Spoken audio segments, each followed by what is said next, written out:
Assalamualaikum warahmatullahi wabarakatuh. Selamat datang di Cece Cerdas Channel.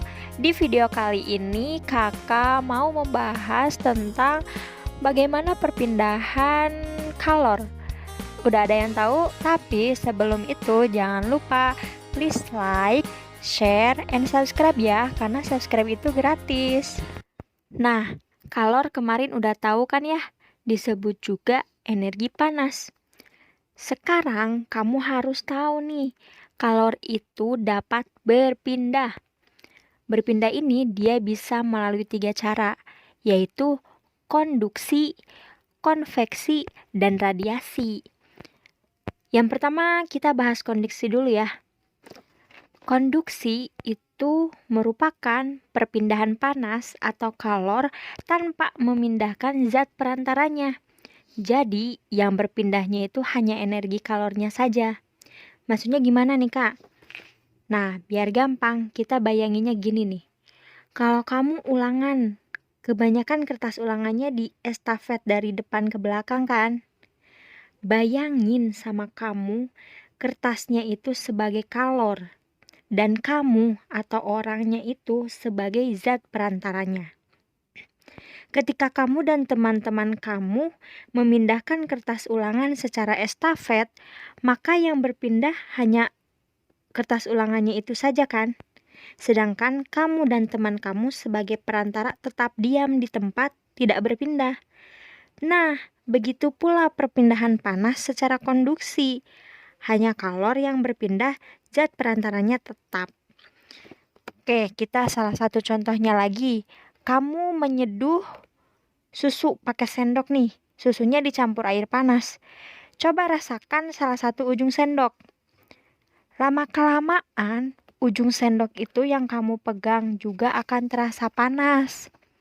Nah, contoh itu termasuk perpindahan secara konduksi. Pada perpindahan kalor secara konduksi, kalor itu akan berpindah dari benda yang bersuhu tinggi menuju benda yang suhunya lebih rendah. Ingat ya, umumnya perpindahan kalor secara konduksi terjadi pada zat padat. Mulai paham ya? Sekarang lanjut ke perpindahan panas yang kedua ya, yaitu secara konveksi. Perpindahan secara konveksi adalah perpindahan kalor yang disertai dengan perpindahan zat perantaranya. Oke, kita umpamakan kayak gini. Kamu memindahkan buku dari satu tempat ke tempat lain. Pastinya kamu akan ikut bersama buku-buku yang kamu pindahkan kan? Bayangkan, perpindahan secara konveksi, umpamakan kegiatan tadi, buku-buku itu sebagai energi panas atau kalor, dan kamu adalah zat perantaranya. Nah, begitu pula perpindahan secara konveksi, kalor dan zat perantaranya ikut berpindah. Dua-duanya berpindah ya. Zat yang menerima kalor secara konveksi akan memuai dan menjadi lebih ringan sehingga zatnya akan bergerak ke atas. Saat zat yang lebih ringan tersebut pindah ke atas, molekul zat yang ada di atasnya akan menggantikannya. Singkatnya, kalor ini berpindah dari bagian bawah ke bagian atas. Oke, kita contohkan di dalam kehidupan sehari-hari kita ya. Perpindahan konveksi itu contohnya pada saat kita merebus air. Air yang kita rebus ketika mendapat panas, air akan menjadi lebih ringan. Air akan bergerak ke atas digantikan oleh air yang ada di atasnya. Umumnya, perpindahan secara konveksi ini terjadi pada zat cair dan gas.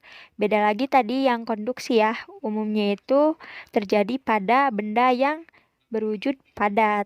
Nah, sekarang masuk perpindahan panas yang terakhir ya, yaitu radiasi. Perpindahan panas secara radiasi merupakan perpindahan panas tanpa melalui zat perantara. Contohnya ya, pernahkah kamu pergi berkemah bersama keluarga atau mungkin temanmu? Nah, biasanya untuk menghangatkan badan kamu, perlu membuat api unggun, bener gak?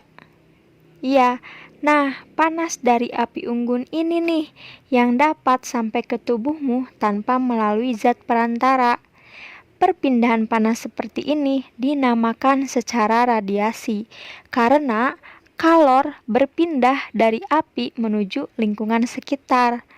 Contoh lain nih, jika kita menggunakan baju hitam keluar rumah pada siang hari yang terik, badanmu akan lebih terasa panas. Hal ini disebabkan warna hitam merupakan penyerap kalor radiasi yang paling baik. Berbeda lagi nih, kalau kita menggunakan baju hitamnya di malam hari, maka akan terasa lebih dingin. Tahukah kamu mengapa hal ini dapat terjadi? Hal tersebut terjadi karena pakaian yang berwarna hitam menyerap kalor yang dikeluarkan tubuh. Sekian dulu materi kali ini, semoga bermanfaat dan jangan lupa sharing ke temannya yang lainnya ya. Dan jangan lupa di-subscribe ya, agar kakak lebih semangat untuk memberikan materi-materi yang lainnya. Terima kasih yang sudah menonton videonya sampai akhir. Selamat berjumpa kembali. Assalamualaikum warahmatullahi wabarakatuh.